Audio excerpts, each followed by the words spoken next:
Yo, what's going on, guys? It's Raw out here.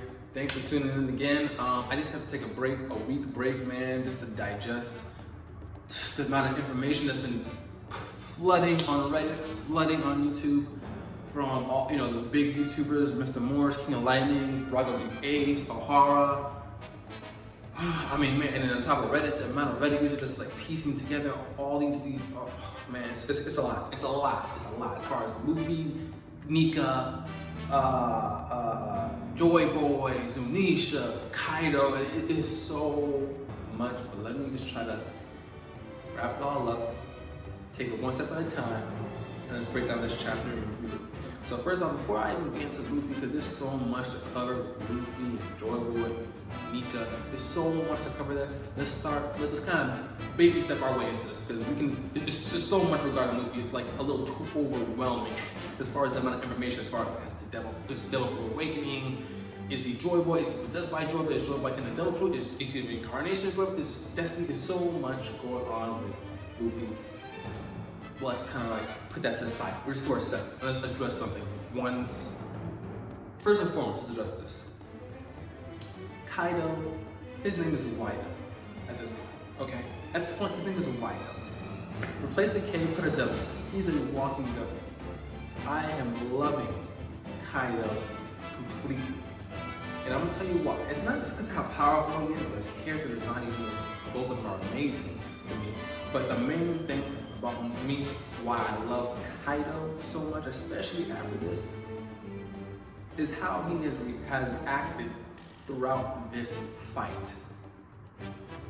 He carries himself as a strategic warrior, a conqueror, a true Mongolian conqueror. He doesn't care about honor and all. He just wants to get the job done. It may not be the best way, it may not be the most respectful way, the most respected way, but you can't deny that he can get the job. He has bodied Luffy at least 3 times by now. That alone is insane. I mean, it's not crazy to see him take out Luffy. It's not crazy to believe, but it's the fact that he's done it multiple times and can walk away just fine. That's the key. That's the key for me. He beats Luffy and walks away like, okay, I can take somebody else on. Who else wants it? That is amazing. But what makes it, he puts the cherry on top is how he reacted to the aftermath of this battle with Luffy on the roof. I was glad to see that he ended CP0. That was amazing. I didn't need Oda to actually draw Kaido smashing this man into a mush of blood and guts. I didn't need to see that. My imagination already went there. You didn't have to draw Oda. Enjoy your break. I get it. Okay, but my biggest thing why I say I love Kaido so much, not just the power scaling, even how he acted after beating Luffy this multiple times, but specifically in this last moment where he beat Luffy the last time on the roof. The fact that after that happened, not only did he take out the CP0, but you could actually see the regret and disappointment on his face. But the best part, so it shows that he is human. It shows that he has internal conflicts. He's not just a very brute force, aggressive, barbarian. No, he has other sides to Kaido. Now, I'm not saying Kaido's a softie, but he has some form of a conflict, internal conflict, and you can even say mental PTSD at some point, because as you can see, he was tripping when he got, I guess you could say, pseudo cut or cut not deep enough by the samurai, because a mental scar from Oden. So, seeing those kind of sides, those I guess you could say vulnerable or more in-depth side of Kaido is good to see. And to top it off, the fact that after you saw the regret on Kaido's face, he did not stay there and mourn like a typical villain character does. And when I say mourn, I don't mean mourn Luffy's death per se. I mean mourn or mull over the internal conflict. Because it's very typical for shonen villains or anti-heroes to, after being confronted or faced with the unexpected circumstance that stirs their internal conflict, they kind of sit there and have internal dialogue, kind of wondering, what do I do? How did this happen? How do I process these emotions? How do I process this circumstance? He didn't give him some time to do that at all. He saw the bigger picture, understood that this is a war, and these feelings I have, we can address that later. We already took care of CP0 for being a douchebag and fucking up my good fight, but there's a war. We go finish it. Where's Momonosuke? Where's Momonosuke? That's what he did. That's why I appreciate it. It shows that he is not a newbie to war. He is Kaido. He's been through numerous battles. Numerous.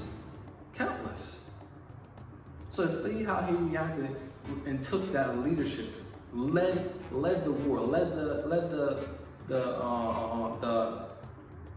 the Beast Pirates, and said and basically got everybody together, or at least who was in that area, started world blasting, the Alliance. That was great because it shows that, okay, even though he was conflicted in that point, it's still a job to do. He didn't fall short. In my opinion, that's why I like Kaido more than Big Mom. No disrespect to Big Mom. I think Big Mom was an amazing character with a lot of in-depth story behind her. But as far as, and there's nothing wrong with having weaknesses as a Yonko. I'm not saying the Yonko have to be perfect and have no weakness, not at all, because they're people as well. But it's the fact that Kaido still got the job done, no matter his internal conflicts. Big Mom, she gets too hungry. She all over the place. Okay, she's all over the place. If you break up her picture of Mother Caramel, she goes all loony. She can't focus. She's out. She's out. Whereas Kaido, even though he had his moment of internal conflict, he still put that to the side and focused on the task at hand. He's in a war right now. These pirates, these alliance samurais, these pirates, this whole alliance can come onto his island on Ishima, take it to his domain, his territory, and start the war. He's gonna finish it. So that's what I want to say to Kaido first and foremost. Big praise to Kaido. His name is Wido at this point. I love him. Okay, second one, Momonosuke and Yamato. It was so good to see their dialogue and their exchange of dialogue in that scene right there.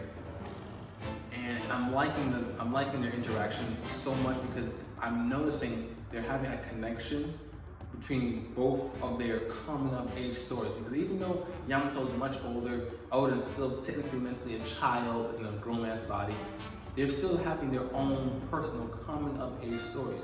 Yamato is trying to live up to the expectations of being Odin, along with, trying to be her own person without her foot being under Kaido's, her neck being under Kaido's foot. You know what I'm trying to say?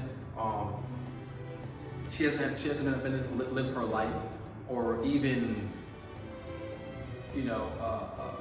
be able to have genuine connections with people because people were afraid of Kaido. The most general connections we had was with the samurai. So you have her coming of age story, even though she's older. That theme is there. Same for Momonosuke, which we've seen since how long, man? Before Dressrosa, Punk Hazard. We've been seeing his coming of age story for a long time. So to see them connect together and push each other, Momonosuke's presence being there, a child on the battlefield, but still being present in the liberation of Wano Kuni, and then Yamato, pushing Momo to honor this, to have that samurai honor, that samurai spirit. Dying is better to die fighting than to stay and live as a slave and then die from exhaustion. So I love the fact that these two are kind of supporting each other, one in presence, one in words. It's amazing to see that. It's really amazing to see that, and you can definitely tell the theme of honorable death is a major theme in this arc. You have people like Kaido talking bad about it. Even Usopp was talking bad about it at some point. Kinemon's backing up the honorable death way of the samurai. Momonosuke has been for multiple times over the series. Luffy's been praising it as well, saying the samurai are not weak. You know, Kaido saying that they're used to, you know, being losers and mentally they're used to, you know, never winning and always losing and always being sacrificial pawns, pretty much. So seeing that is really good to see those two have those coming of age stories and have them connect and support each other in this war. Now, finally, after all that, I'm gonna get the juicy stuff now. Luffy, Nika, Joy Boy. Here's my prediction. First and foremost, I think Luffy was killed. That's been going around a little bit on Reddit and on YouTube, but I personally think he was killed. The reason why I say, I'm not saying he cannot be resurrected or he can't come back, but I feel as if his consciousness is in a sunken place. Better put it that way. Maybe not killed, but his consciousness is in a sunken place. Something has emerged from that abyss in his unconscious, and that is Joy Boy. Now, the reason why I say that is because it's been stated multiple times by Law and by Momonosuke that they cannot hear Luffy's voice. It's God. Mind you, even when Kaido beat Luffy, knocked them off, KO, falling off of Onigashima into the water, Luffy's voice was still heard. Even when he was exhausted fighting Big Mom and Kaido, Luffy's voice could still be heard.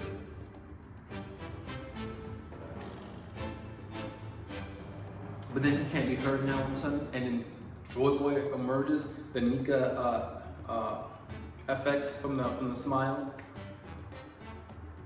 Come on, at this point, it's pretty much confirmed. I mean, they already confirmed he's Joy Boy, but in my eyes, it does confirm that Luffy is not here at this present time.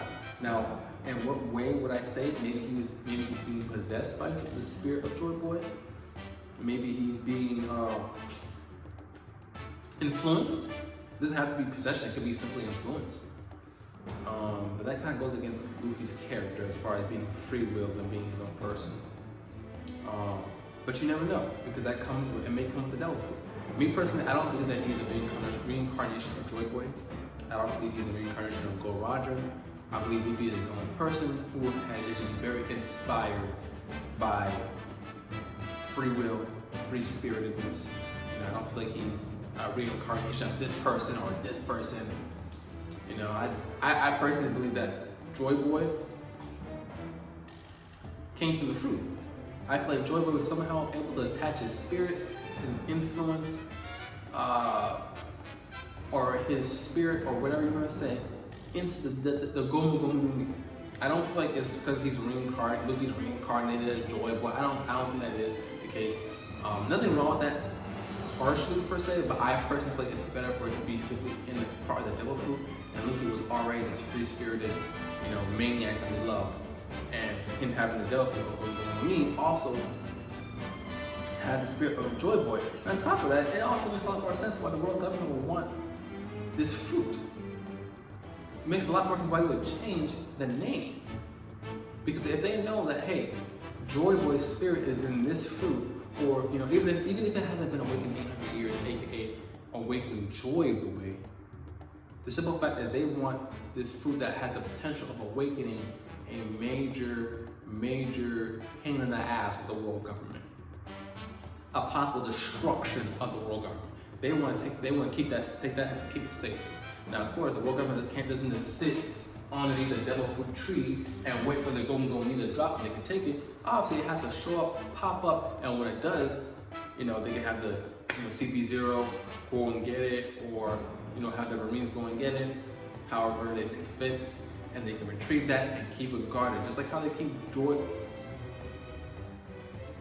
supposedly Joy Boys had, you know, in that ice vault that Inu has that. So, me personally, that's how I believe. Now, there's so many theories going on, you know, as far as what the devil could be. There's like two major ones I've noticed. There's two major ones that have been brought up by Bravo the Ace, Joy Boy theories, O'Hara, King of Lightning, Morge. And the two major theories or possibilities that his devil fruit could be is either Sun Wukong, or the other one being resin, or a tree sap, as you mean. Me personally, I like the Wukong one, but I'm leaning more towards Resin as it's being more feasible, not too over the top dramatic, and also to the fact that it's not going to be too much of a direct copy and paste Wukong on Luffy. You know, it's more like Wukong is, Luffy's inspired, his character's inspired by Wukong, but not to the point where at this point it's like, okay, now you're Wukong. You know what I'm trying to say? It's more like an inspiration. Same thing how Goku is his own person. He's inspired by Wukong. He even had the monkey tail, for God's sake. But it's not to the point where it's like, okay, now you're Wukong. You know what I'm trying to say? So I personally feel like the Resin thing is a lot better, and I'm very curious to see how he's gonna use it in the fight. And even the way his hair is like kind of like melting gooey, like tree sap, like Resin. That definitely points a lot more towards that theory.